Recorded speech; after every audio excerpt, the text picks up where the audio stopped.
concerned, the central issue has never been in doubt. They have been treated, they feel, as though their country were a colony of West Pakistan. In last December's general election, East Pakistan's Awami League won an absolute majority in the National Assembly. The Assembly was due to convene on March 3rd. It would draft a new constitution. Given a majority voice in the new Assembly, things would be different for East Pakistan. But the Assembly never met.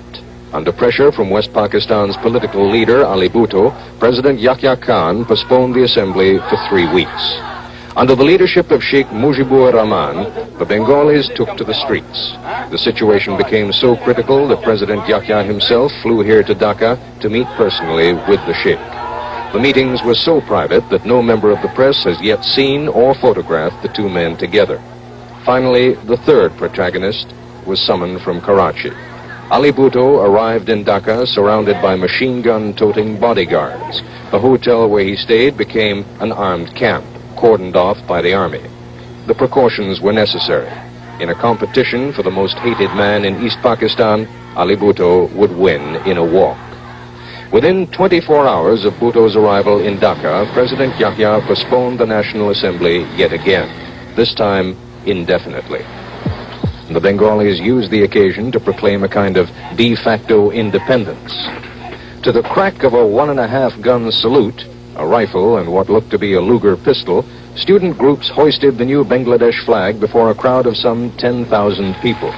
But the Bengali people have tasted the influence of their own numbers. Sheikh Mujib's rhetoric and their own slogans have convinced them that compromise is tantamount to surrender.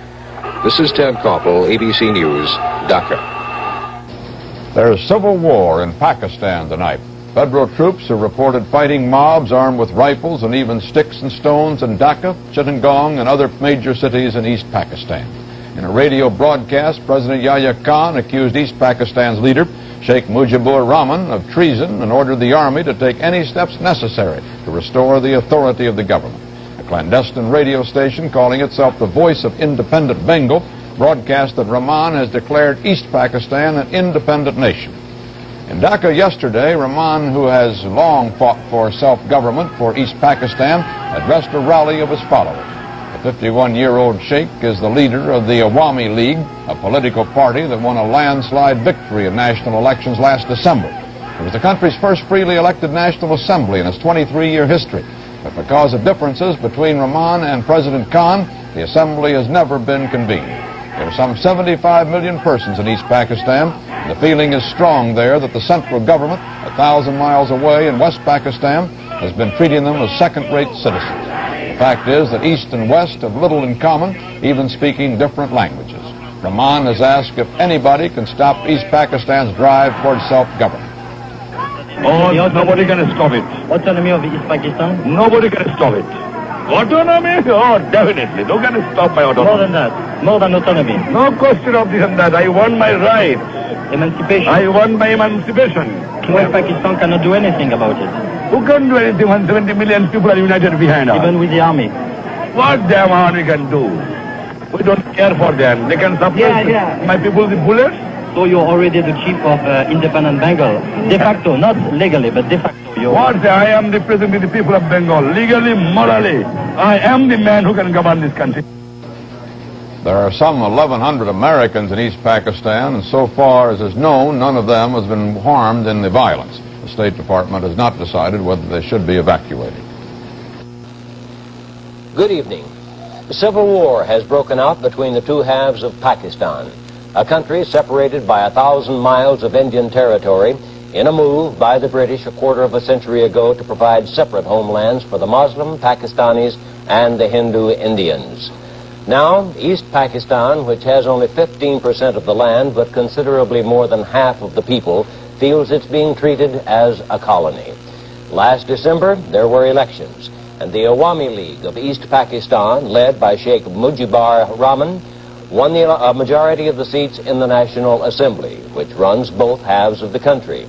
But the President of Pakistan, Yahya Khan, has yet to allow the Assembly to convene. The Assembly was to draw up a new constitution. Fighting broke out, and the President reimposed martial law in East Pakistan. The East Pakistanis claim now they've surrounded West Pakistani troops in 6 cities. Civil war was forecast earlier this week when the East Pakistanis showed their own flag. Then they took to the streets calling for autonomy. They refused to believe reports of an agreement between President Yahya and Sheikh Mujib.